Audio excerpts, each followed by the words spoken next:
G'day, folks, and welcome to a very special episode of the Vookcast. We are recording this just the day after, kind of the day after the Nintendo Switch 2 was officially announced by Nintendo. Today I am joined by Angelo, Hey, Paisanos. Luke, Hello there. Michael, Hey team. and the one and only Daniel, the founder of VOOKs. Howdy. Alrighty, so yeah, we thought we would discuss this. This is going to be a much less scripted thing, as evidenced by the fact that I don't know what the hell I'm talking about. Yeah, so we're going to watch the video that Nintendo released. It's about 2 minutes long, showing off the Nintendo Switch and a new game for the Nintendo Switch, only the one. And then yeah, we're gonna discuss it and talk about the Switch 2, because it's finally official after months and months and months of leaks and rumors. Quick question: are we going to pretend like this is the first time we've seen it, or are we? Gonna... No, we're not gonna. We've all watched. Cool. We've all watched it extensively. Okay, We've gone there's a lot of frame by pressure. frame. I had to get into character and everything. Someone I actually. mean, it would have been pretty weird if we waited like 24 hours to watch this video just for this moment. To watch it together. Someone actually pointed out to me it's 2 minutes and 22 seconds long. Yeah. I was going to bring that up. Yeah. Do you think they did that on purpose, or was that? I think just they like a did, happy surely. accident? There has to be, surely. Yeah. I mean the fade in from the Nintendo logo to the Switch. That's an extended fade in. Like that takes That's a bit true. to pass. So And that title card at the end with the compatibility. Anyways, I'm jumping the gun. Let's get into it. Alrighty. So do we want to hit play on this? I don't know if it's going to be synced up at all. The video will happen as the video happens. So we will be watching it and chatting about it. Let us play. So I've got the sound turned off. I assume everybody else does too. Nope. No, I'm not a psycho, but No? okay. Okay. Well, in that case, never mind. I was going to say, throughout this trailer, we hear a lot of a new sort of click sound. I mentioned this to Vook last night. But there is like a new, like media chunkier kind of click sound that they're using. It's a throughout clap. this trailer. Yeah, it's a clap more than a click, which makes sense because, like, we know that it's like magnets clicking in, and that's kind of the sound that magnets make when you like chunkily click them together. So yeah, the new kickstand right out of the gate, very, very good. It's not the flimsy one that the original Switch had. Disappointed that we go from vibrant Joy-Con colors to straight black with some accent to it. The accents are nice, but I think it's nicer to keep like the option for a colorful pair of Joy-Con. yeah, but that's how they can resell you 900 pairs down the road. Absolutely, but they gave us that option first up, and now they're kind of taking it from us. But that's just me being pessimistic as usual. I think the blue and orange. So we're seeing the mouse thing at the moment. We'll talk about that a lot later. This mouse thing, I am so mad about. I'll get to that. You're later. mad about it? Why are you mad about it? But there is. There is. Oh, Such whip a good track. sound. Yeah, the sound is excellent. It's a very good sound. I like that you can see a little bit of the accent color in the gap. It's really nice. At first I was like, I don't like that, but the more I've looked at the console today, I'm like, actually I kind of dig that that's there. Yeah. So Yeah. So now we're getting our first look at Mario Kart. One of them, 9 or 10, depends on what Nintendo counts. But looks nice. I mean, it looks like Mario Kart 8, but bigger. They should just straight up call it Mario Kart 24 because there's 24 players in it. I mean, Coming out in 2025 though. That's true.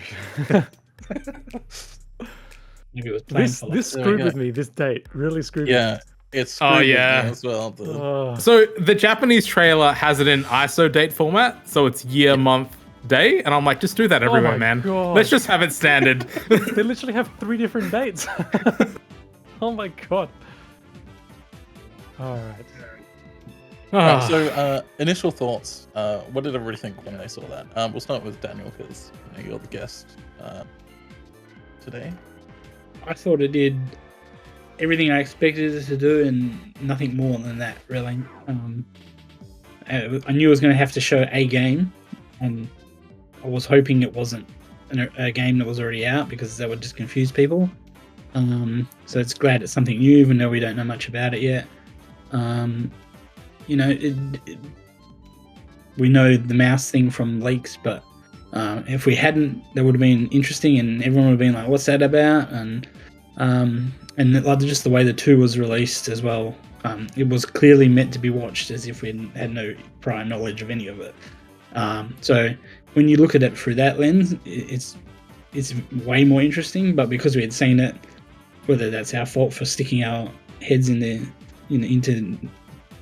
the leak world all the time, but yeah, most people I think will enjoy it. And I mean, I've seen the hardware, we've seen the hardware. It's just like, I want to see the games. So that for me, I just was like, okay, I'm gonna have to wait a few months for that. That's fine, but at least this is out in the open now, and we can start the process.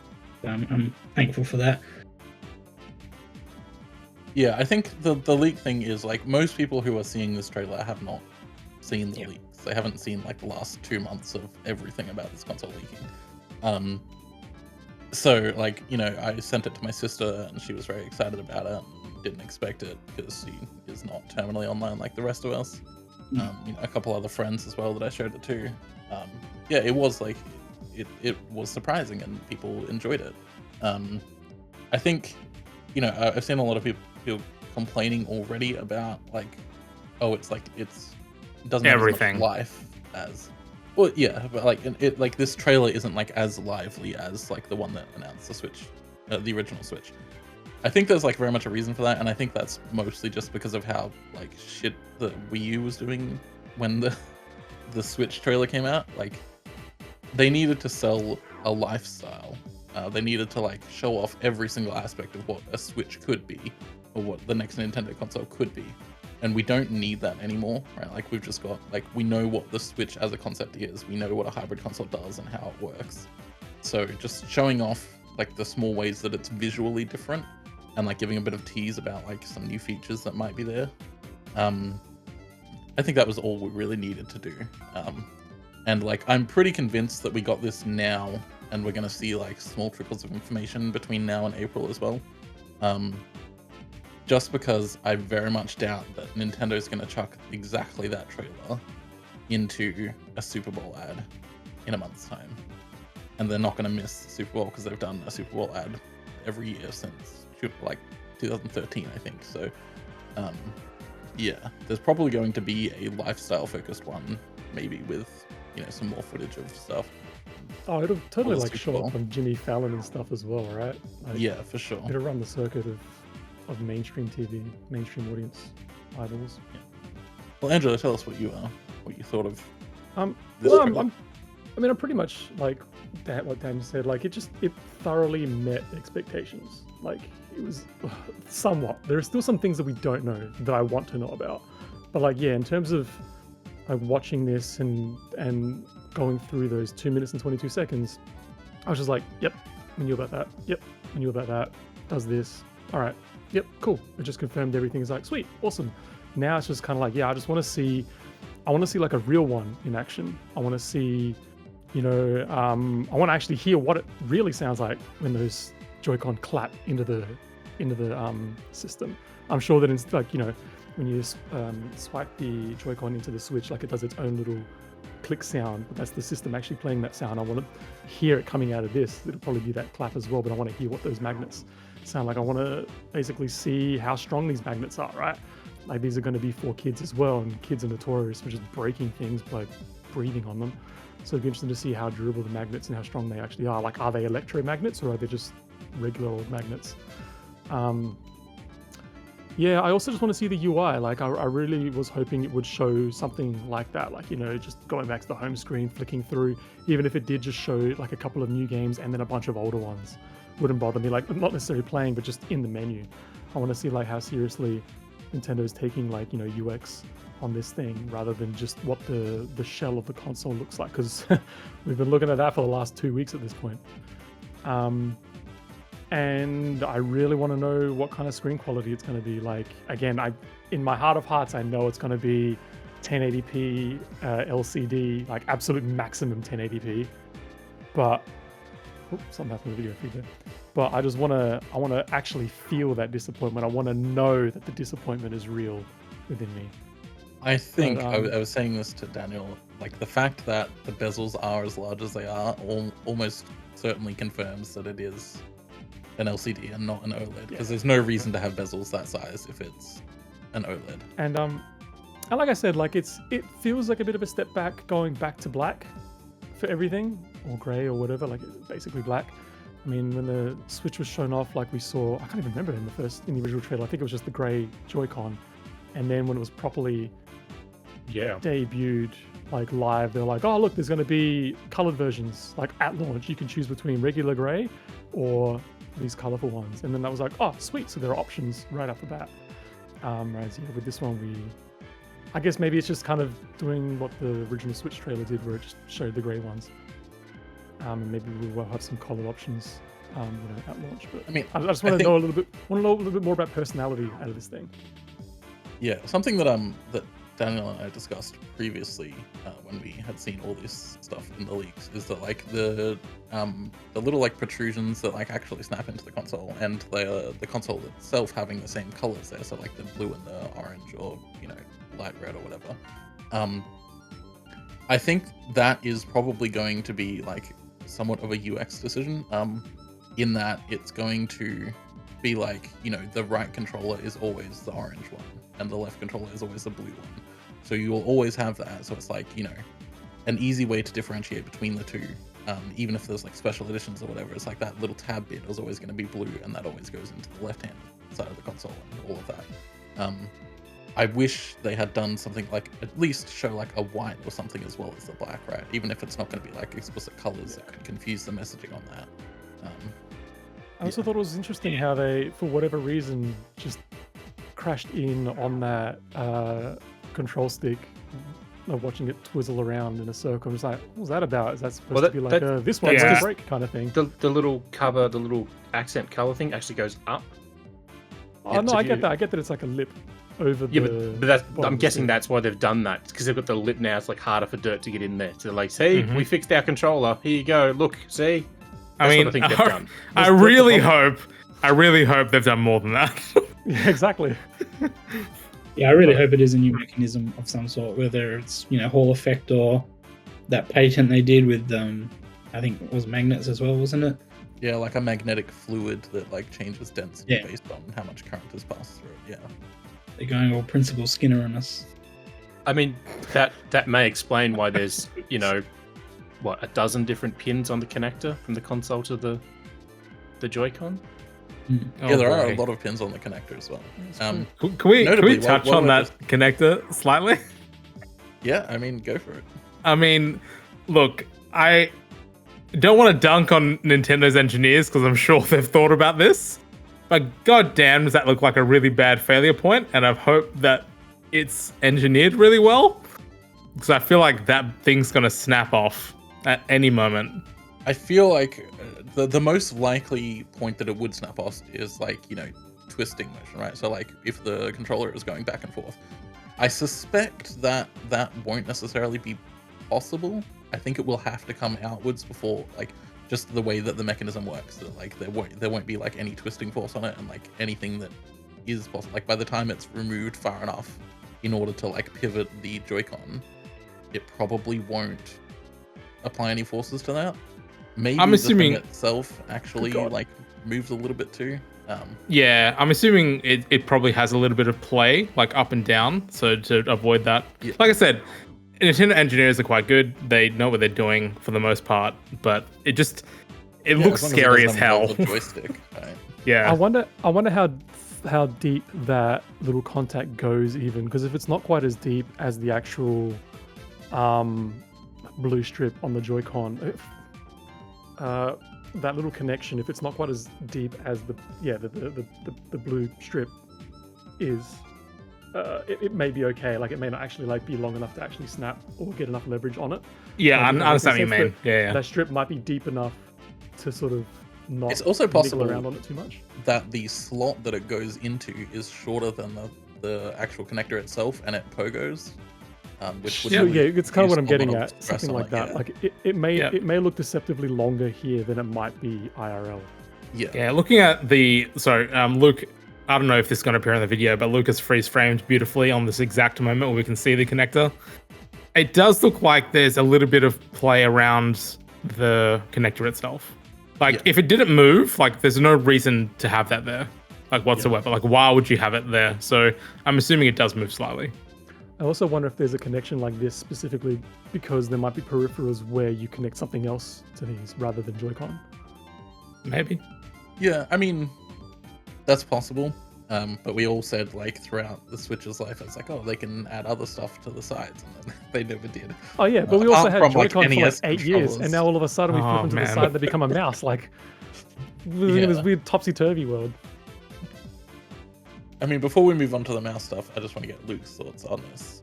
I suspect it will be fairly similar to everyone else, but hey, give us your opinion. I'm going to go the other way completely. I was disappointed by this. The mouse thing's cool, but it's like the general user who's not following these leaks is going to have any idea that that's supposed to be a mouse. Like, they didn't point out this is an optical sensor, you know. So when they've done this thing and they've did the mouse drive a bit on the ground, nothing was there was like, if you didn't know the leaks, nothing there was like, this is different. It just looks like they're just dragging the Joy-Con across the table. I personally think they needed to do something a little more than just showing, hey, this is a slightly bigger version of the Switch, which is what they did. Yes, from our point of view, we sort of got our little checklist of things off, and that's great. But for mum and pop, you know, buying another console for their kid, if they see this, they go, oh, it's a bigger Switch. Is this like a Switch XL? Like, well, so here's the thing, right? It's like when they go into like an EB Games, so it begins, right? When they go into an EB Games to buy a Switch, they're not going to ignore the giant 2 on the box, right? Like it's pretty prominent. You can't really avoid it. There will still be. I know you worked it well, and like, and the fact that this is going to be like $250 more than the original one too. Yeah, I was in my local EB today, and somebody came in for an Xbox, and they wanted the Xbox One.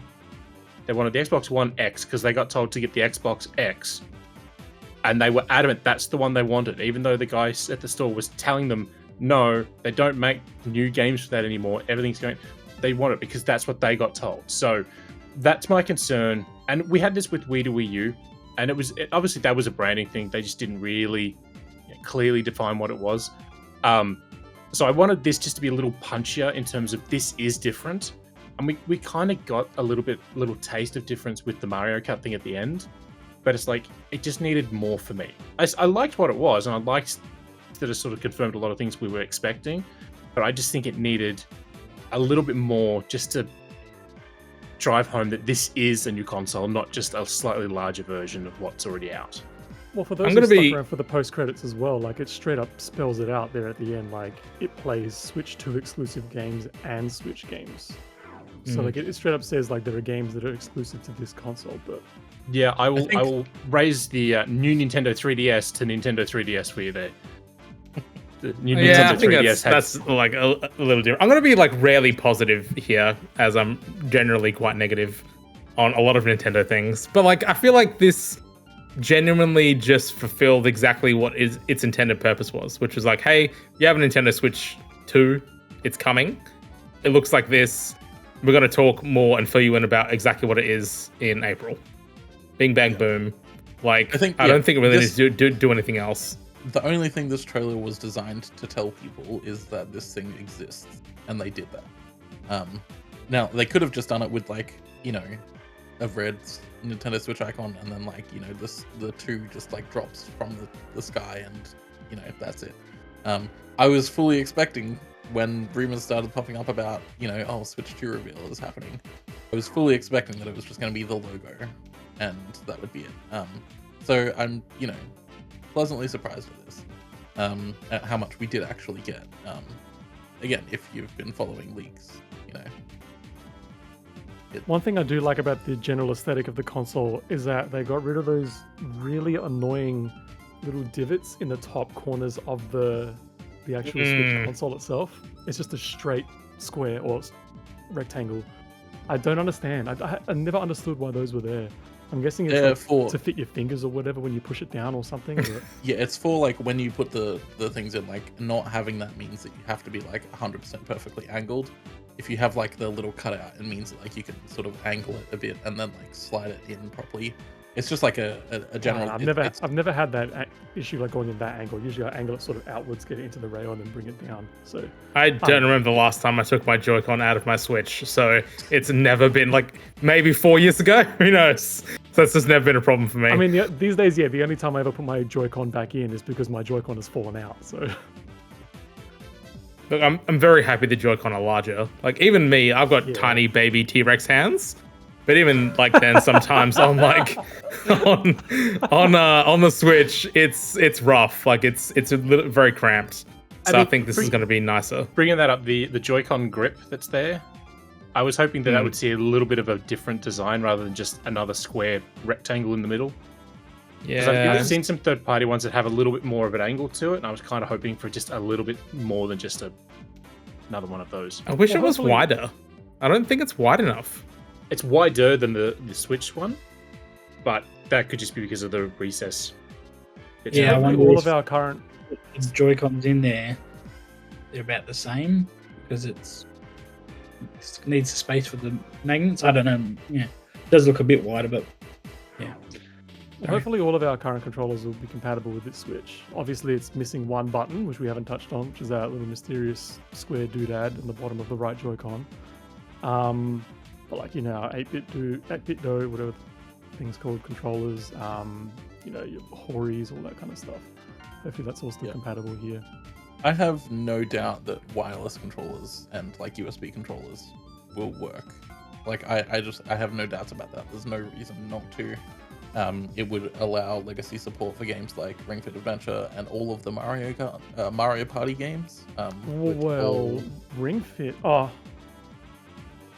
That'll be an interesting one, right? Because they specifically spell out, like in the title card, that there are some games that aren't compatible with this. Granted, there's probably like things that require like the IR sensor, like 1-2 switch. But like, if I think when they say someone goes out and buys this console and then tries to play Ring Fit Adventure, right, and they buy them both brand new or something like that, they're only going to get this Joy-Con, and it's not going to fit in the Ring-Con. Yeah, I mean, there's almost certainly going to be a new version of Ring Fit 4. Oh, there'll be like a Ring Fit 2 or something. I think it will be like guaranteed within the first year. There's going to be that, like even within the first 6 months. Maybe. But yeah, I think when they say like might not be fully compatible, I think what they mean is that like it'll work. Like the software will launch, it'll run, but without extra accessories, or it might not fit in the right way. So like we have talking about like things like Nintendo Labo, where like even the OLED and the light aren't compatible with Labo because of where the screen goes and all of that. Someone's definitely going to ram a Switch 2 into Labo like box and just like wreck everything. It's going to be amazing. Oh, somebody's going to like figure out a way to get like the VR working with like the Switch 2 body, and like it'll be like this janky. They'll 3D print like some adapter, and the Switch 2 screen will be slightly further away, so it's the same size. It'll work. It'll just be really whack. But it's interesting when you think about it though now, like there will be, like come June, July, August, whenever this thing's out, there will then be 3 different Nintendo Switch consoles by Nintendo that are potentially incompatible with each other. You got the original Switch, you got the Lite, and then you got this.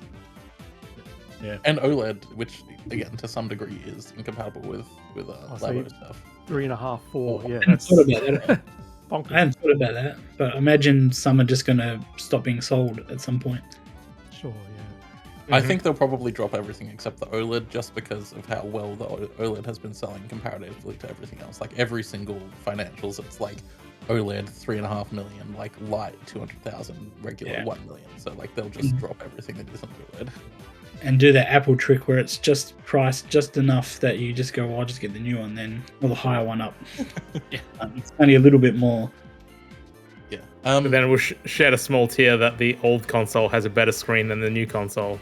So, yeah. Well, again, if we have variable refresh rate, I think Look, if the choice was OLED without VRR or LCD with VRR, I would take LCD with VRR for sure. Like I'm with you on that.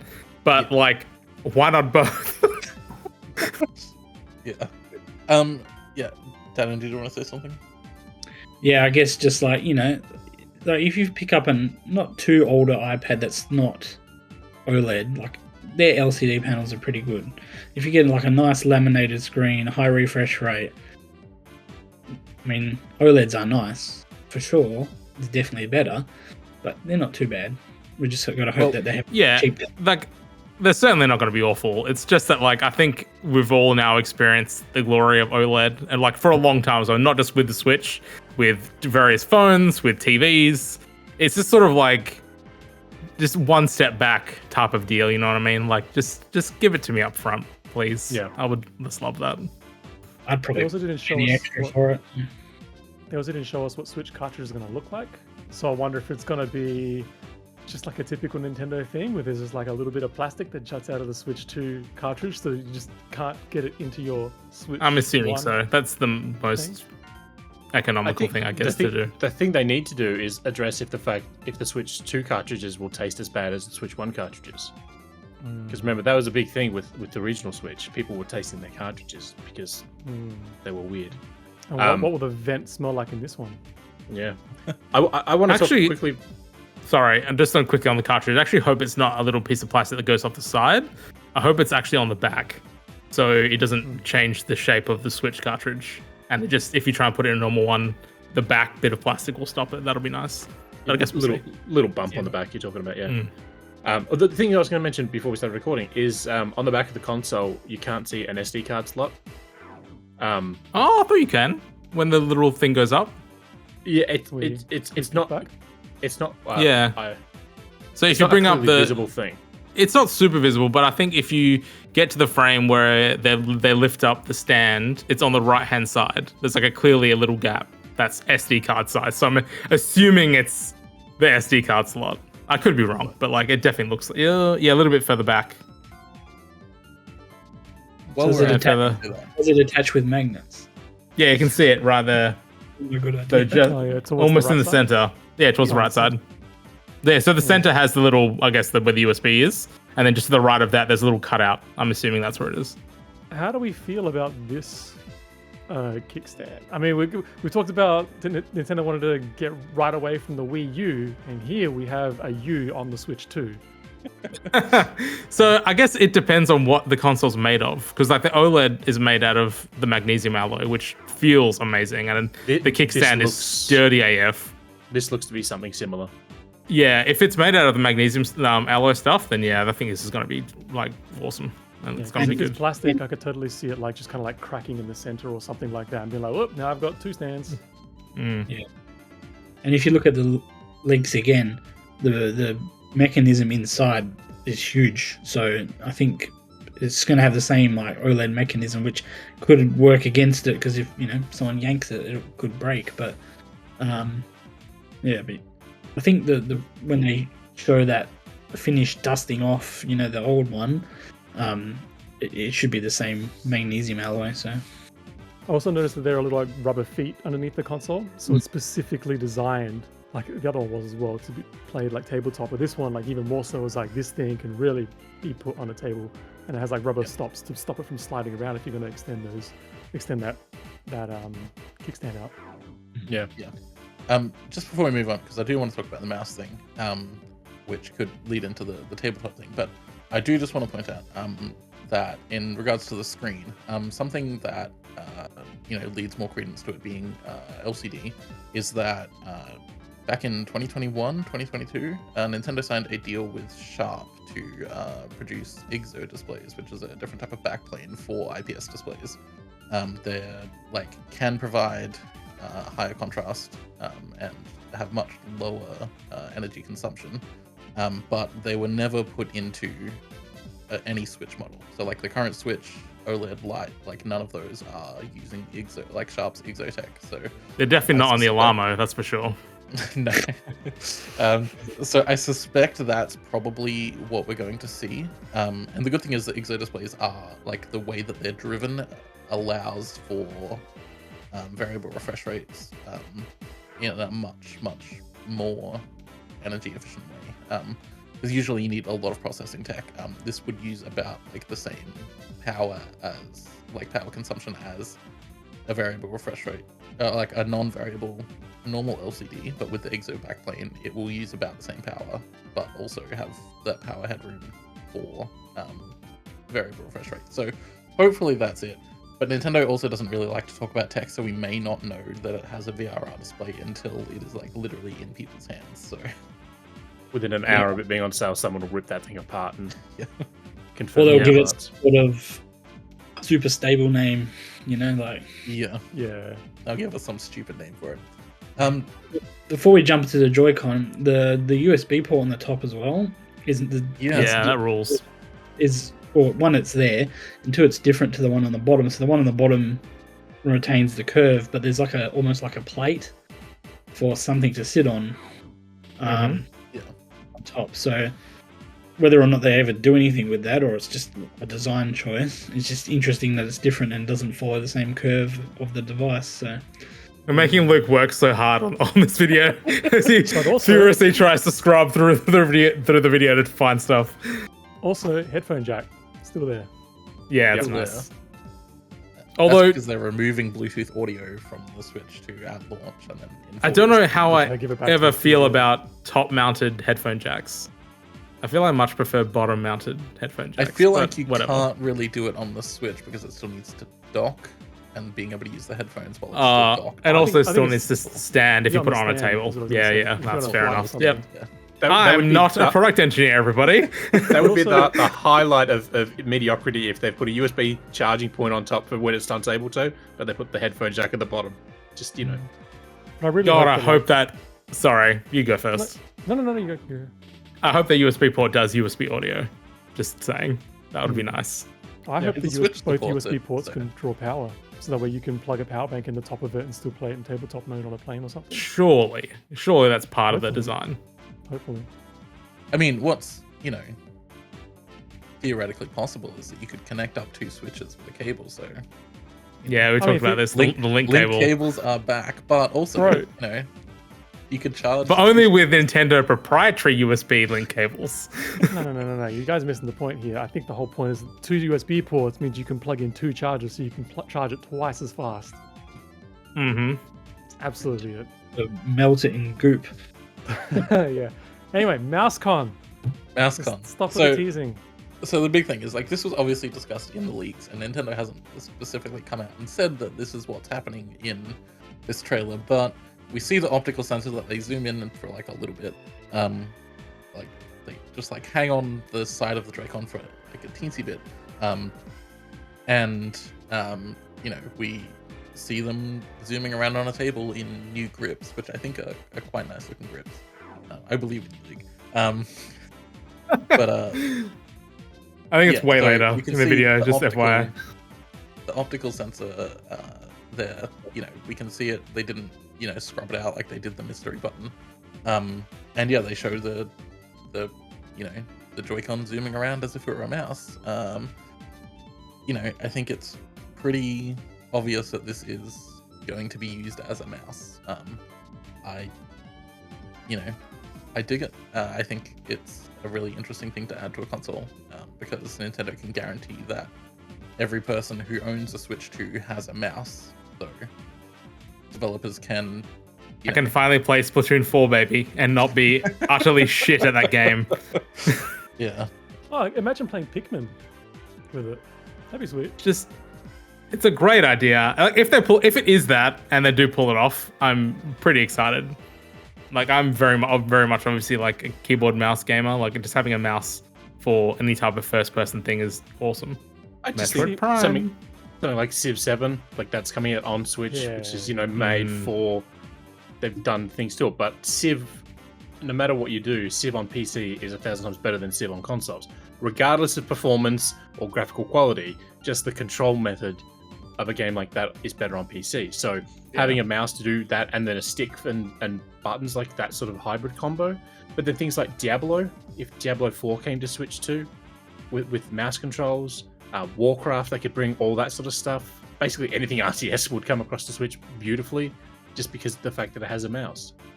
Yeah, let's not forget those point and click hentai games in the eShop either.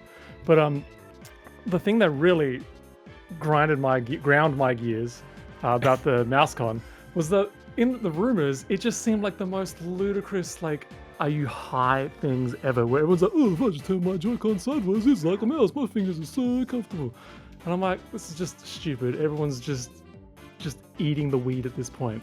And then there it is, right there in the trailer. Nintendo's like freaking racing them at one point. It's like, I'm just like, oh, fucking, I hate gamers sometimes. I think it's also great that like it seems you can use either the right or left Joy-Con if you're left or right-handed as like mouse 1, mouse 2, depending on what you do. Imagine a game which is where great. You're using 2 mice. Yeah, so cool. some type of like some type of mouse. flight sim that you're doing like dual Yeah. like flight stick style stuff. It'd be sick. It's so cool. But I think like it's something that like hasn't really been done all that much before, but like having a mouse in one hand and then half of a controller in another is like kind of great, because like the worst part of using a mouse and keyboard is the fact that you have to use a keyboard, which is like not designed. Back the fuck up.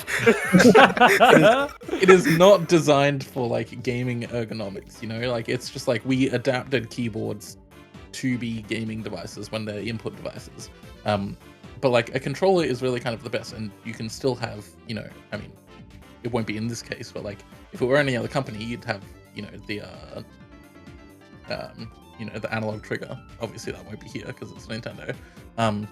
But you know, we've got like buttons, a joystick, you know, and you could press buttons with your thumb on the mouse con too, or potentially use the joystick on the mouse con too. So like you have so many more options, not only compared to just like using a controller, but like a regular mouse and keyboard setup. Like you could probably do like an MMO like you know, Final Fantasy 14 on Switch 2 with a mouse and, you know, the other half of the Joy-Con without really compromising much on the PC experience, because like the console experience is not great for that game because you've got like hotbars and shit. Here it's really not that much. Don't forget, Microsoft Nintendo has is made pretty. keyboards. Sorry. I said Nintendo has made keyboards. There was that GameCube keyboard, had, you know, the controller part on the side, a regular keyboard. Imagine one of those with a Joy-Con with the mouse sensor on it. You'd be set. I mean, I think importantly, this allows us to, you know, have touchscreen support. So, you know, fingers crossed for DS on Nintendo Switch Online. That would be incredible, because, you know, waggling a Joy-Con to do touchscreen input is bad. But having a mouse would be much more usable. Playing Trauma Center again on Switch 2 with a mouse would rule. Oh, like Professor Layton. Like Mario Maker would be sweet with one of these. Bring back like Mario Paint. Do something cool like that. I think Nintendo likes to not complicate things though when it comes to control. So I'm not convinced that this would be something particularly useful for like FPSs, like, you know, with Metroid, or even if Halo decides to show up in the system, like the other rumors are bringing across. But like, you know, I could see something like a dungeon crawler, like even Minecraft Dungeons or something, taking control of it. Something that needs less like a keyboard, because like a keyboard has like 100 buttons run, right? Like the thing is, like if you play mouse and keyboard, the convenience there is that you have a mouse which has a couple of buttons usually, and then you have like an entire array of buttons with your left hand. I struggle to see that working with 2 Joy-Con or a controller or something like that. I feel like that'd be a bit too awkward. I feel like the controls would really have to be simplified to work with that. I think it'll probably work pretty fine, to be honest, because you got if you're right-handed, you've got the D-pad on the left side, where it's 4 buttons. You have L and R, which is another 2. Like realistically, the vast majority of people, that's like 6 buttons. The majority of people aren't using more than 6 buttons on a keyboard. And I feel like if you're gonna have the mouse thing on the Switch, it's just gonna be like a general input device, right? Like I don't think Nintendo, or at least they hopefully shouldn't, lock it down to a specific like use case. It should just be like, if you want to have, like, you have to have a controller support, like for sure. But if you also want to have mouse support, why not? Just have it in there as a thing you can also do. Like when Microsoft is working on the next Doom game, right, they can just add mouse support to the Switch version and, you know, be done with it. Because like the thing is, like every console, even the Switch One, like they support mouses as is, right? Like you can plug a mouse into any console, and some games do support that. The problem is that like you can't guarantee that a player is ever going to have a mouse and you can now. And I suspect that you'll be able to plug in just like a regular ass mouse into a Switch dock and use a non-Joy-Con mouse as well. Because why wouldn't you be able to do that? I mean, it's Nintendo, so that's why you wouldn't be able to. But like, if that's primarily it, that would make sense.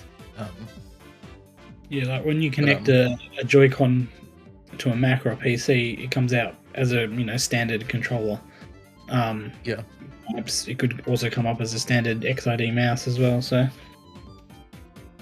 it would be kind of dope, honestly, to like be traveling with like a laptop and you're just like, oh, but I also have my Switch 2. I don't need a mouse. I can just fucking break out the Switch 2 Joy-Con, connect it to my PC. We're not crazy. Everyone calm down. So, but staying sort of on the Joy-Con though, how are we feeling about like HD Rumble still being this thing? Or do we upgrade to 4K? Or do we split the middle and use that NVIDIA power and get like DLSS in the Rumble or whatever? Frame gen Rumble? Why not? I mean, I think it simulates every third vibration. I think it'll probably just be the same like linear actuators that were. Yeah, I'd be surprised if it's anything more. Original Switch, which is also the ones that are in, the DualSense and a dozen phones and VR controllers and shit. Like, there's like one company making these, and they're making absolute bank because everybody's putting them in shit now. So, yeah, I also think too, it's a battery thing. Like, if there was more powerful Rumble, and it would require more power, and Nintendo, we know, like to keep things as low, power heavy as they can. So I wouldn't say them doing it for that reason, but they surprised us before, so who knows? I think somebody asked if the Joy-Cons before had electromagnets in them. I don't think so. I think they're just permanent magnets because they have the release switch on the back is mechanical. So like if it wasn't push, like a little push-in thing. So if you wouldn't need to have a mechanical one if it was electric. You could just have a button and it would just turn off. The other thing, right, is that like if it was electromagnetic, then you would turn your console off and your Joy-Cons would just like flop off. I mean, you could. I don't know. I don't know how much power it takes to like make like a magnet. Like I don't know if it's super power intensive. Well, if it sips power, you could just have it run power. There are actually two ways to do it. So you can make something that is permanently a magnet turn off using electricity, which is how a lot of solenoids work. But you can also have it so it turns on. So I would assume that if it was like, an electromagnet, it would be the case that it is a permanent magnet when there's no current being applied. And then, if you press the button, it like turns the thing off so you can unmagnet it. But it does look to be mechanical, and that would make sense for like slotting into the like Joy-Con grip. I also just think it makes sense just from a design complexity point of view. Like I feel like you're just adding in extra complexity by having it be an electromagnet. Just simple it down. It's a magnet. You push stick into console, controller come out. That's it. On the other side of things, like rare earth magnets do eventually lose their magnetism. So the sticks will drift way before that. Don't worry about it.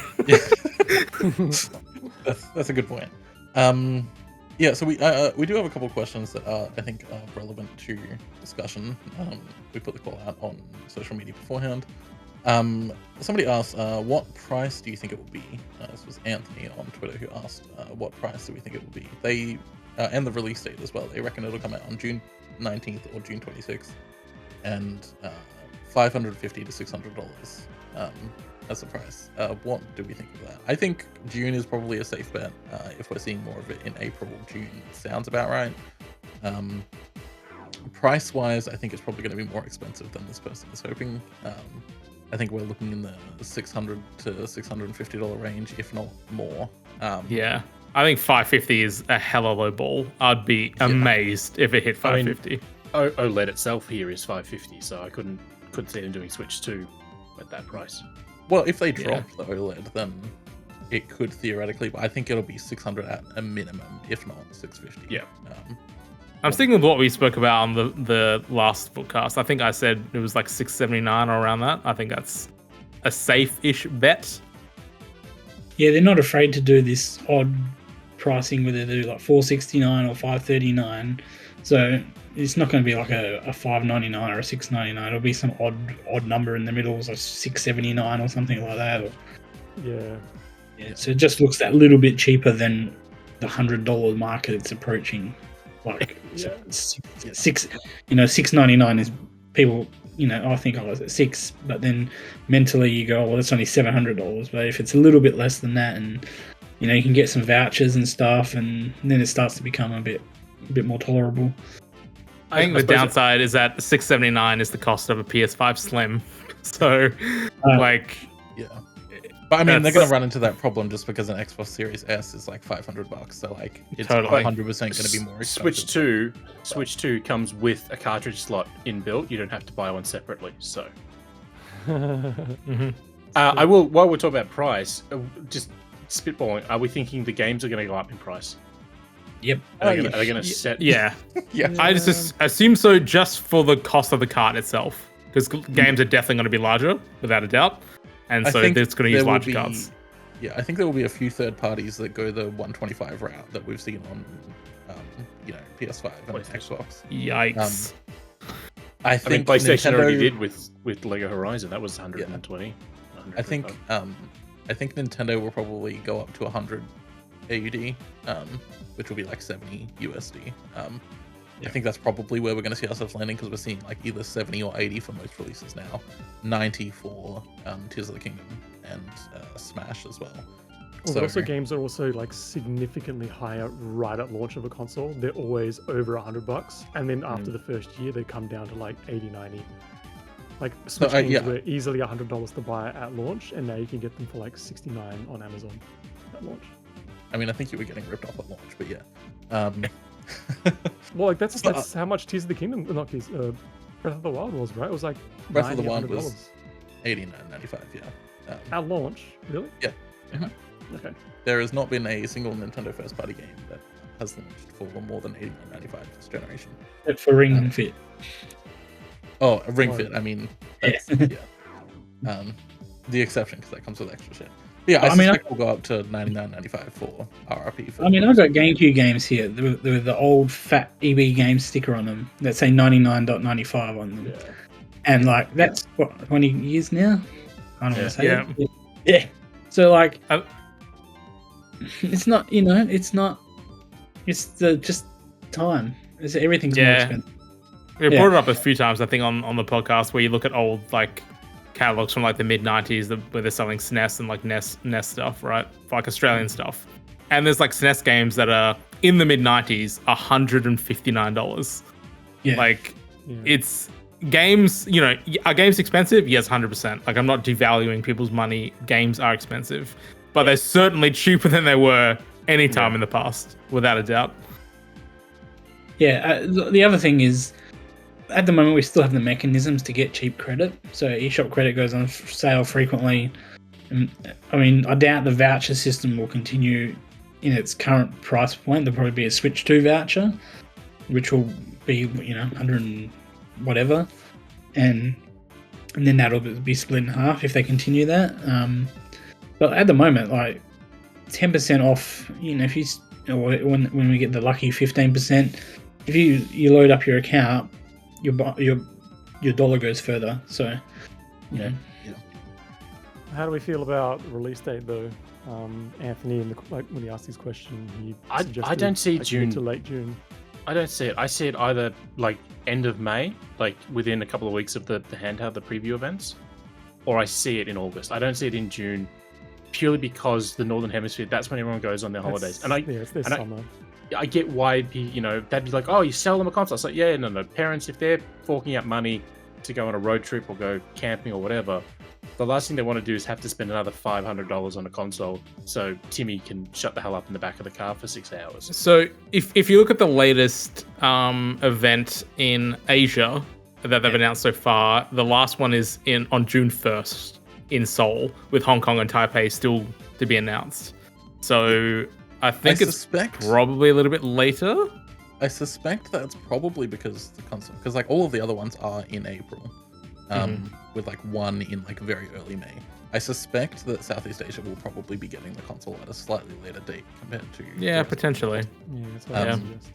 There was something that I read, or someone pointed out to me, that the wording for says new and upcoming games indicate, like, the language was that it sounded like some of the games may be out by that stage or hadn't been released. So I think some of the later events may run out, may run once it's out. Right. Yeah, it's fair. Yeah. The most telling one, I think, is the Japanese one, which is April 26th. Because it comes like they're like, I guess that's the second one, isn't it?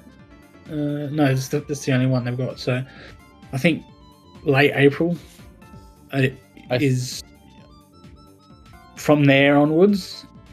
Sometime in May. I think June might be too late. I guess the only thing that really, yeah.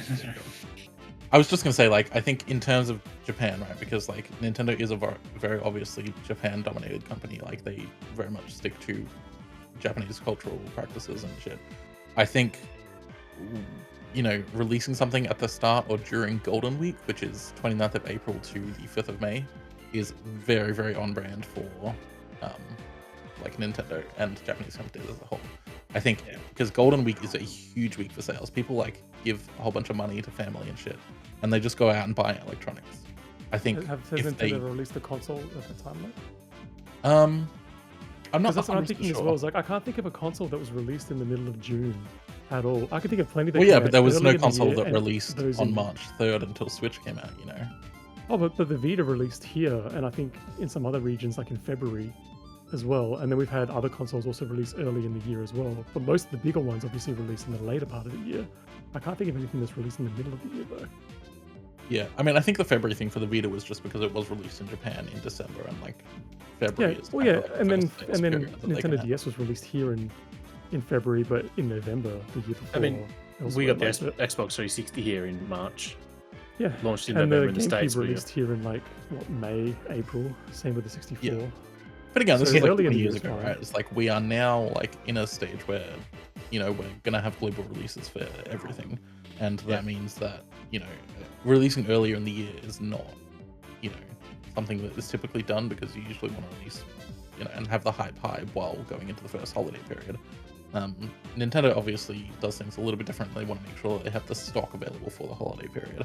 I think as early as they can possibly get it in the year is better for Nintendo, just because it means that stock has a chance to stabilize by the time November rolls around and people are looking for Christmas presents. I just don't see people spending big in the middle of their summer breaks on a Yeah. significant purchase like a console. Well, I mean, we also know that like Nintendo consoles do actually see a pretty big uptick in sales during that period because of the holidays. People will, like, you know, parents in the US, you know, at the summer holidays, they will just like buy a console to give to their kids so they don't have to like deal with them for the next 3 months, right? That's why we see like a whole bunch of multiplayer games, especially from Nintendo, release during the holiday period, the summer period for the US. You know, we saw Splatoon 2 and Splatoon 3 released during Splatoon 3 was delayed out of that because Xenoblade and Splatoon switched. But Splatoon 2, you know, ARMS, Mario Kart 8 Deluxe even was like just at the very start of that sort of summering period. Like multiplayer games do almost always come out in the summer because they are something to keep the kids distracted throughout the summer, so they're not annoying you for 3 months. Yeah, but I'm even thinking about Mario Kart, and Mario Kart's the biggest multiplayer game on the Switch, and that both times released early in the year. Mario Kart 8 released in May 2014, and then it released in March or April 2017. The end of April for Deluxe. Yeah. So like, yeah, I'm not sure I'm convinced about that. April 28 is when Deluxe came out. Which Yeah, so it would was a be short while after roughly- the Yeah. Switch came out. Which is my- again where we're kind of like talking about potentially late April, early May to late May period for console. Well, that's the thing. Yeah. My thing is with the preview events. Obviously, the one in Melbourne is May 10 to May 11, or May 10 and May 11. And with something like that, I can't see them doing a preview event that people are gonna be shitty about if they don't get in. Only to then turn around like, oh, by the way, you can buy it 6 weeks later. Like, that seems a little disingenuous to be promoting an event. The Switch 1, because VOOK, you went to the Switch 1 experience. How early was that compared to release? That was like the January, first. right? It was like the day after the January event. Yeah, it was in January. And I it was was like in 6 weeks to Melbourne. the release. Yeah, I was in Melbourne on my laptop covering that thing, like, Yeah. just punched. And then like that was 2 months before release. So if we take this Yeah. If these April events are going to be on a similar timeline, then we are looking. But those events were also media only. These ones are No, public. there were public facing Switch 1 gave experience. away tickets to readers, yeah. Oh, I thought they were media only. Well, I guess the other thing with these dates is I'm presuming that there will be media dates before, because New York is April 4 to 6. If we media have to wait another month to play it, there's almost no point, because like covering it in that aspect, so like I wouldn't even pay to fly over if I had for a month late coverage, you know what I mean? Like if I had to pay for it, like so hopefully there's events before that or something like that. I don't know, that sounds a bit much, but it's a lot of money. A lot of money. 3,000 Ks for me to fly. It's like not $40 from Sydney. Oh man, that's like the most normal thing that anyone said on this podcast tonight. Don't worry about it. Legit. Is anyone else going to go to that event? Nah. I mean, it's just down the road for me, so I'll just pop fair. the lottery in. I'll apply for it because I can get work to pay for it. Fair. I would not. I generally can't think of anything worse to go to in my entire life. Like, it's everything about it. There's no. It'll cost me like 2 to 3 times more to go there, get accommodation just to play for 5 minutes and wait for a day in line than to just buy the damn thing. So especially if it's out 2 weeks later. Totally. So with the thing, they are doing so. The Australian version of the website does specify that when you register, you have to select a session time. So you'll go in, you'll have a 2-hour window, whatever it is, they haven't said yet, to do it. Which that's fine, but unlike Nintendo Live, if they're doing session times, they need to kick people out. There needs to be enough consoles for everyone going to play. So if your session time is 2 hours, you don't want to spend 90 minutes waiting in a line to play one game, because that's just not going to happen. People will rage. But then once the session time's up, they need to kick the people out, so the next group can come in and there not be a 3-hour line already for here's a Mario question. Kart 9. What kind of games are we expecting people will be playing at that event in that case? Obviously, we've got the showcase that was teased at the end of the video here in April. Apart from this Mario Kart game, like, are there any other games that we expect? I'm sure that there'll be a couple of Switch games. If Metroid Prime is not part of that, I'll be totally amazed. Do you reckon that Metroid Prime's going to have a multiplayer mode? Oh, I mean, the VOOK Discord would find out for sure. So Yeah.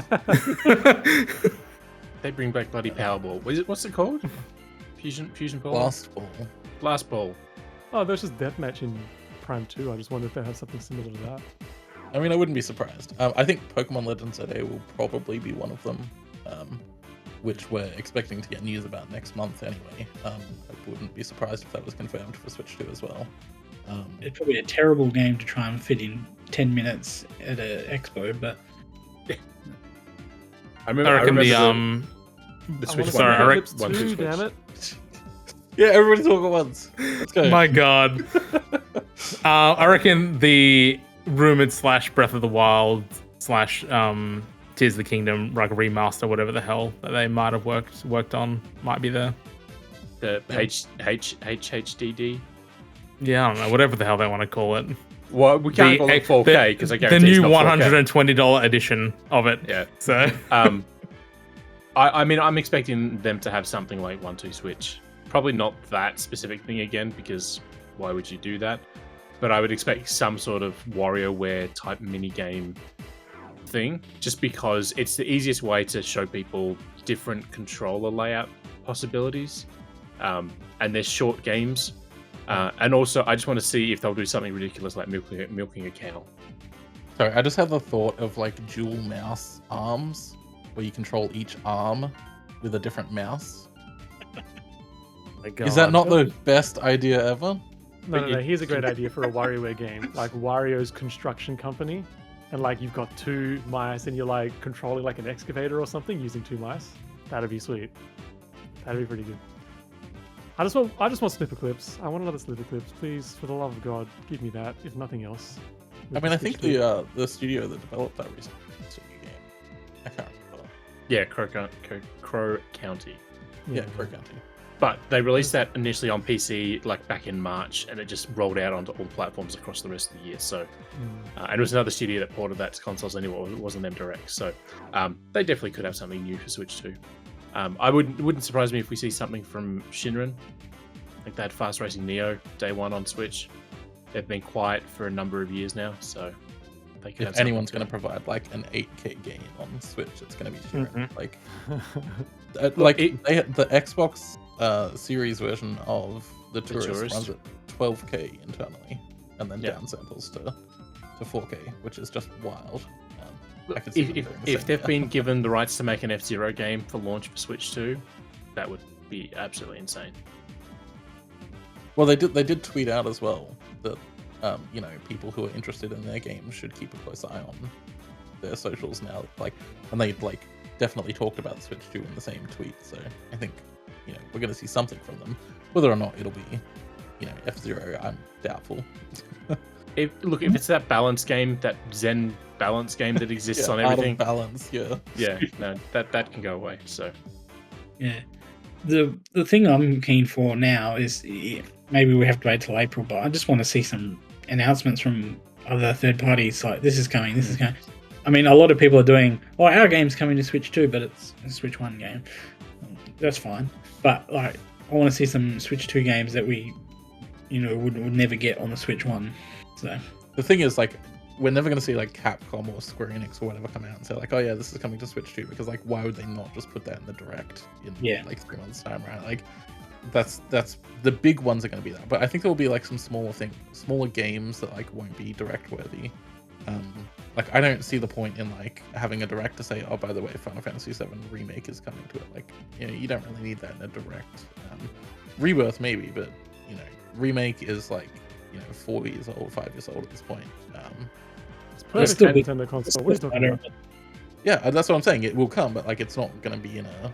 It'll be like in a montage. Like, here's our third-party montage. Like, Remake and AAA Rebirth are 100% coming to the Switch 2. Like, there's zero. This is my bullshit 5th prediction. Astrobot comes to Switch 2. I could honestly see it. I could see Astrobot coming to Switch 2. You're fixing a PS5 on the Switch 2. Genuinely think that's something that Sony would do. I don't think that's gonna happen. I would laugh so hard if we got Xbox and PlayStation games day one on Switch 2. That would just be amazing. Yeah. I said it in the previous Vookcast. I don't think any of my things that I said are going to happen. So, like, adding one more bullshit thing, it's not going to change anything. And the least likely of all of them is Wind Waker and Twilight Princess. Oh my god. Never coming. All right. They're just under emergency glass somewhere for, like, when something else gets delayed. And they'll just drop it. And be, like Metroid Prime. They're like, here it is. And then in a month it's out as well. Physical. Yeah. They're just they're waiting for like some scandal to break, and then they're just like, nope, Twilight Princess, Wind Waker coming out today. Like, it's 100% gonna happen. And like, Nintendo, does have scandals from time to time. So I want to see that on an OLED screen. Come on. That would be hilarious if they finally bring it out and it's only for Switch 2 on LCD. Yeah, and Mike Switch would 2 just burst exclusive. in tears. I will ask this question too, because we're talking about what we want for Switch 2. How long do we think Nintendo is going to support Switch once Switch 2 is out the door? Because we've seen it with Xbox. Well, we see it with Xbox and PlayStation. They're keeping the old consoles going, and obviously Wii U to Switch is a bit different. But even they started phasing that out long before Wii U launched, like their own games. I think the difference here is that Switch has 160 million users. That's the question. Because it has a big install base, are we going to see them just keep releasing C-grade effort titles onto Switch?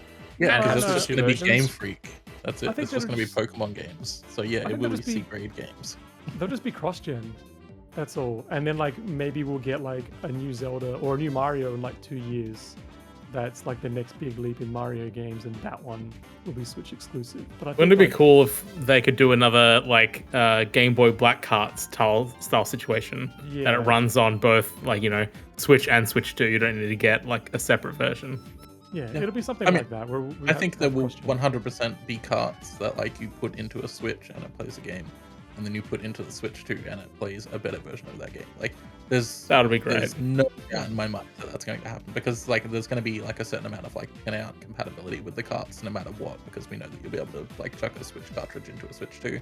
So there's no reason they couldn't do that.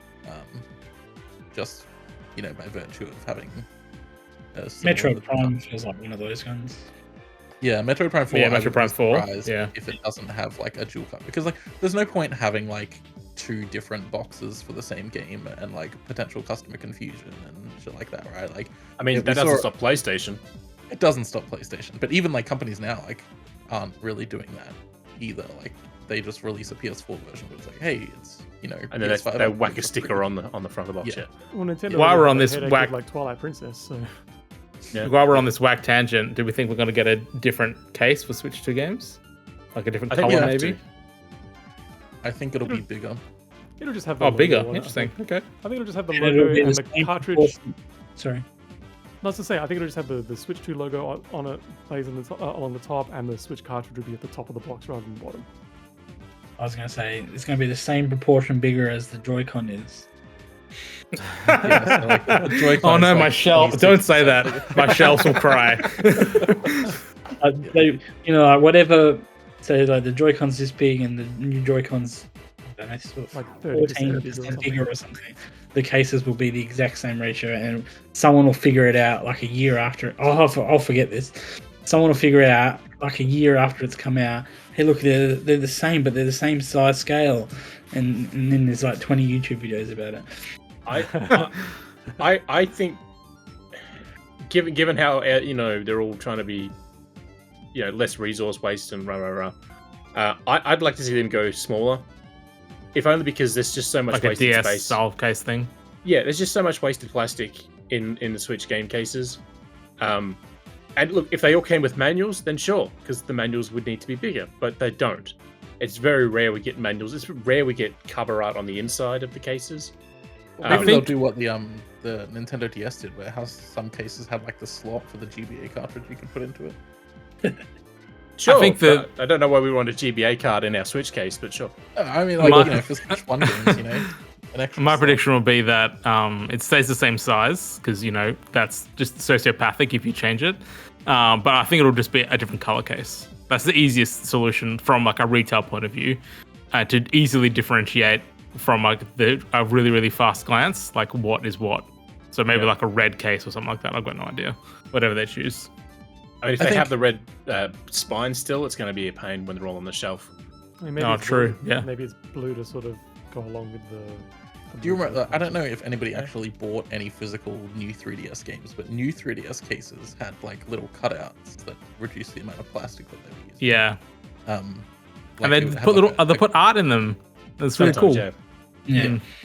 So I wouldn't be surprised if we saw that, even if they do get bigger or stay the same size or whatever. I wouldn't be surprised if the cases themselves use less plastic, because there's a lot of pressure on companies to be using less plastic and Yeah. right now. Like, even I don't mind if they making it use less lighter- plastic, as long as they're not like flimsy. There's like some eco Blu-ray cases that are they're like 80% less plastic, but they're also like 1000% less usable. They're just, you put your finger through the cover, it's just awful. So like, as long as it's still stable, I'm good. Like the one they did with 3DS was fine. It removed a ton of plastic, but it was way better. Yeah. They could go like micro SD card packaging, and it's just cardboard except for the little cartridge in the middle. We've got just one more question that I want to bring up from Zach. He says, I imagine you will talk about this, but if not, I'm just curious in your thoughts behind how they revealed it, like how Nintendo revealed it. Particularly the decision to do a shadow drop without any warning, and whether you think that was a better option than giving people warning. I think it was the best possible way to do it. Like, obviously, like, it was leaked and people knew that it was coming. Like, people who were like super online knew that it was coming at this particular time.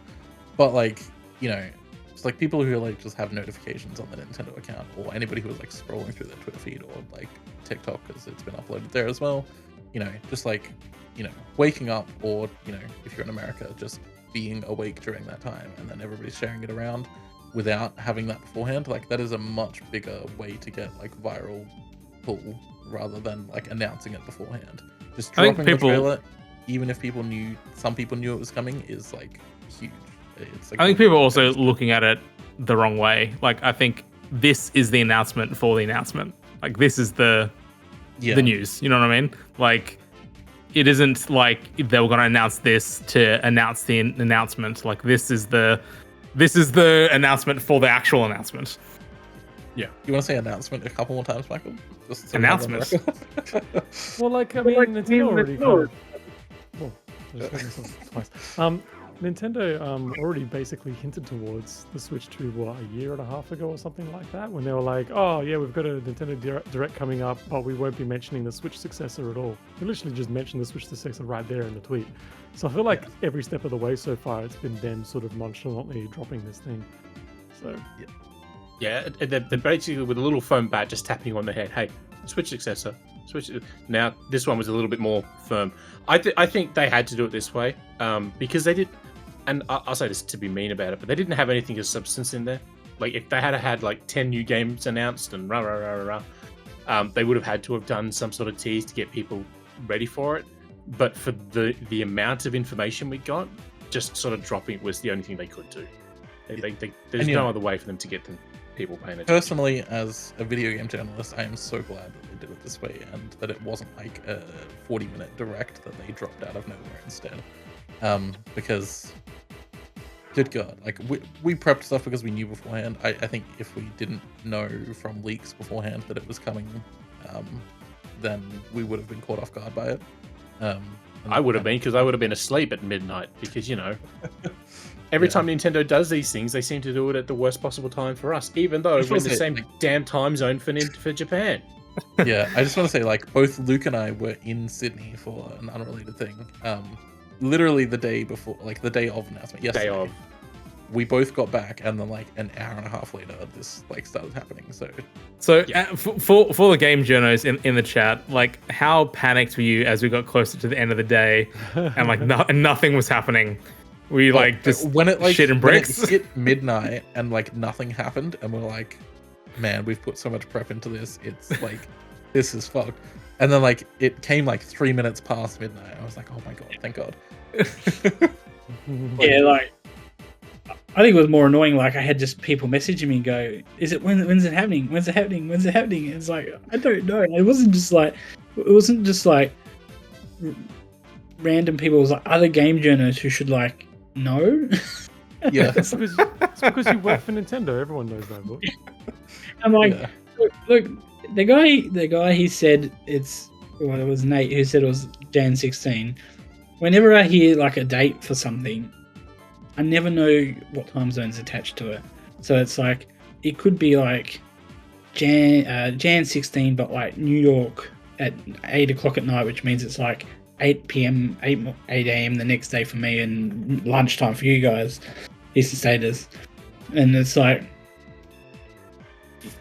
the whole 24-hour circle, you just got to be like sitting there, cat-like readiness to go, and that's what this was like. It's like it's probably 9 o'clock midnight, you know, but I can't go anywhere just in case because. Well, yeah, it got to the point like in like the prior days, like Monday and Tuesday, like we were like waiting for this to happen, and like it was like genuinely a point where it's like, okay, I really need to pee, but it's like 11:59, so I'm just gonna hold it, and if I piss myself, I piss myself. Like it was like genuinely at that point. It's like, this could happen at any time, and that was like at the top of the hour. It was like, I've eaten like fucking 2-minute noodles like most days this week, because I was like, well, I can't cook anything that's gonna take a lot of time, because what if the Switch 2 gets announced? So I'm just glad that like it is, you know, done, and I can eat real food. I got like some nice sausages to make a stew today. So that'll be nice. It'll be nice to have something nice. I will point out one thing too with the direct.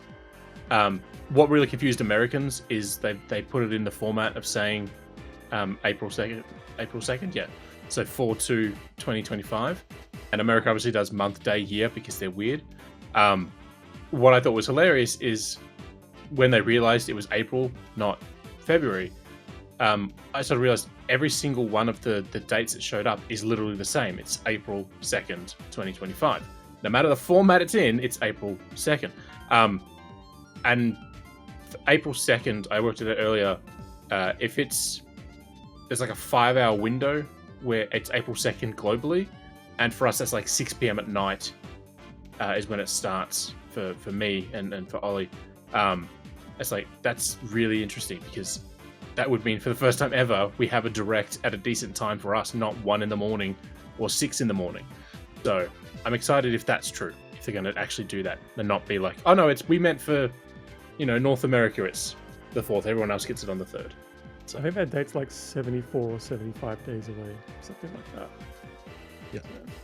But just to point out how each of the big console manufacturers seem to play their announcements. Microsoft seems to just like not shut up about their upcoming release date event things, and they just like constantly just pounding out their socials like, oh, keep an eye on this day, keep an eye on this day, all this kind of stuff. You just like kind of get sick of it.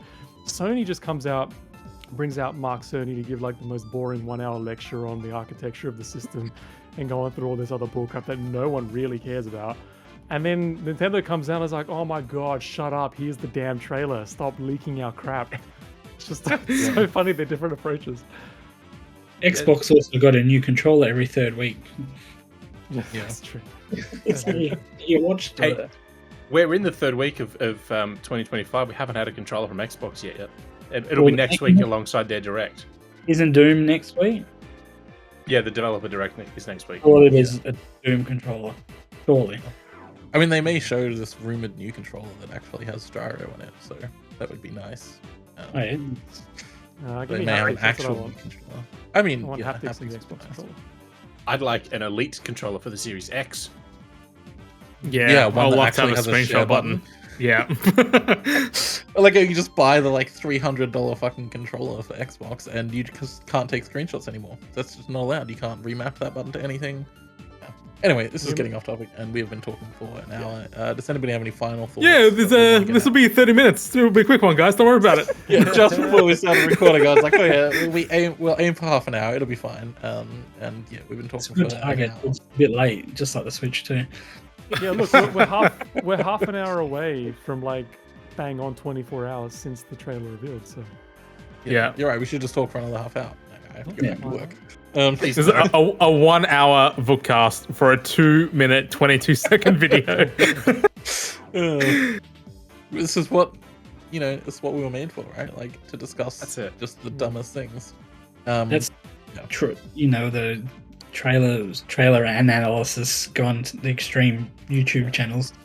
and we've got the big man Daniel back on the podcast as well. It's been a long time since then too. All right.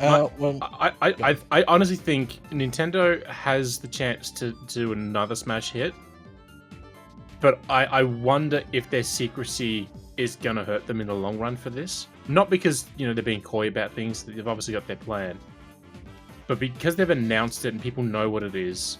It's like it worked in their favor with Switch 1, having that reveal in October. Then they did that Jimmy Fallon thing like a week later. That worked for them. But with Switch 2, people know what Switch is. They don't need, as we said earlier, they don't need that fancy rooftop party trailer. But maybe they need to start doing more in the lead up to the Direct. Because, I mean, I think they will. I think, as I said, like, Super Bowl's not going to come and go without Nintendo doing something. And I suspect it will be very similar to the rooftop trailer. I'll have another 2-minute, 30-second ad spot to make a podcast out of. Yeah, exactly. My final thought is that I just really like, we've seen what the console looks like and some of the features that are new to the system, like the mouse comp thing, but really, like, I'm not even fussed about the hardware. So long as the games run well and we don't have to keep facing single-digit frame rates, I just want the games to run well. Don't even care if it's 4K, 1080p is fine. Just make it look good and run well. But really, Amen. what I want though is just the new Nintendo console to just be fun to use, much like the 3DS was, and even the Wii U to some respects with Miiverse. I want it to have cool social features. I want to be able to personalize it. I want to be able to stick dumb themes on it and things like that, stupid sounds. I want to do all sorts of things like that, and I really want some social aspect back, which like a Street Pass or something like that. Something to really get people bringing their consoles out with them to events like PAX or something like that, and trading things again and making it really fun just to engage with other people on the system. I would do horrible things for Street Pass to come back. I love it so much. Trading puzzles, doing stupid little Let's Street Pass quests, like just things like that, man. Just make it fun again. Make it a joy to meet with strangers with that system. So that's what I really want out of this console. My final thoughts is that I want none of that. I don't want any social features. I don't want any themes or anything that's going to bog down the experience. I want it to be exactly like the Switch, where it's just like a fucking list of games, and you click on the one that you want, and then you. I mean, that's always going to be a thing, as we've discussed at length. Like every store is dumb and bad. I don't mind like no themes, but like just have a light and dark theme. That's fine. Like, it is what it is. But I think social features is definitely a thing that the vast majority of people want. Like, I think that would be really cool. I think the vast majority of people like buy Animal Crossing and then play by themselves, because only 30 million people have Nintendo Switch Online and there's 150 million consoles. Yeah, so, for sure. But also think a lot of people play Animal Crossing by themselves because doing it multiplayer is a nightmare realm. They did it in the worst possible way. It's so annoying to use. But no, I would die on the hill that most people who had 3DSs enjoyed Street Pass. When you looked at that damn thing and that little green light went off, you're like, ooh, I got something new on my console. The problem with that is that the 3DS had an 8-hour standby life, and the Nintendo Switch has a 2-week standby life. I cannot tell you how much I do not care about this. I don't want to have to fucking charge my console every night because I didn't play it that day, I want this. That was my final thought. I want to have fun with my console. Yeah, and my final thought is no fun allowed. Fuck it off. I just want to play games because that's what it is. It's a game console, so let me do that. Luke, give us your final thoughts. Honestly, I want to see the games. Like we see with the Xbox and PlayStation, they're 6 of one, half dozen of the other, right? There's no difference between the two machines. PlayStation fanboys, Xbox fanboys, go the fuck away. They're the same damn box internally. They've got different specs slightly, but they do the same thing in the end. What I want to see is the games from Nintendo. I want to see if I'm paying $650, $700, $750 for this new console, what am I getting for my money? What games am I going to be able to play on that I can't play on my Switch, I can't play on my PS5 or my PC or my Steam Deck, whatever, right? That's what I want to see. I want to see the games because the games is what makes me buy a console, and I need to know what I'm playing on this to be really in on it, and that's what I want from them. I want those details. Daniel, do you want to give us your final thoughts? Yeah, I'm going to do this boring thing where I say, as a parent, I really only play games on the Switch now. So, for the last two, for a while there, everything was coming to the Switch, and I could join in the fun with all the new releases, and there was new Nintendo IP, old Nintendo IP, and it's fizzled out. Like, there's still lots of Switch games, don't get me wrong. It's just the ones that I care about, they've wrapped up on this system. So I want to see from the Direct onwards a consistent stream of what Nintendo's been working on and how they're going to use all this new technology and what they're cooking. And I want to see all the games that I haven't been able to play on my PlayStation 5, which I play maybe half an hour of Apex Legends on it, and that's about it, because I can't be bothered to sit here and I could buy a PS Portal, but then no. So I want to play them on my Nintendo console wherever the hell I want, and if I have to go and attend to a child, then I can just put it down and be done with it, and not have this big stinking console that I have to sit in front of my desk that I sit in front of all day at work, Yeah, so that's a rant. But I just want to see some games, and I want to see what everyone's working on, and I want to see everything come to Switch again. And also, I want to cover it. Like, I don't want to have like a press release come in and go, "Oh, yeah, it's coming to Steam and PS2, PSX, PS2, PS5." You know, an Xbox. Oh, delete. Oh, it's a Steam, and then I get the in the email chain. I've already had this press release for this game. It came to Steam 3 years ago. Now it's coming to Switch, and it's like, yeah, okay, but I'm seeing some freshness. Yep. Alrighty. Well, that was our half-hour episode on the Nintendo Switch 2 trailer. Fuck me, I guess. Sorry about it. Michael's final thoughts. Sorry, I thought you'd already given them, but yeah, Michael. Oh my god. Your final thoughts. No, mine's super simple. I buy Nintendo because I want to play Nintendo games. Like, I want to play the great quality of games that they bring out every year. And I think the most important thing to me is exactly what Angelo said, and I've said it a million times on the Vookcast before. I just want games to run well on the hardware it was designed for, on the screen it was designed for. I don't want any of this like 5 FPS running at 240p like garbage. Just give me good looking, good quality games that run well. That's all I care about. Alrighty, and because Michael decided that he needed to talk there, we've now run over into an hour, so thanks for that. It was half an hour before he started speaking, so yeah, thank you so much for watching. We'll have, you know, information, socials, etc., all in the description as per usual. There's probably not going to be that many articles linked there, just the main one, because we've only really talked about the one thing. But yeah, we'll see you in the next episode, which, yeah, soon, hopefully.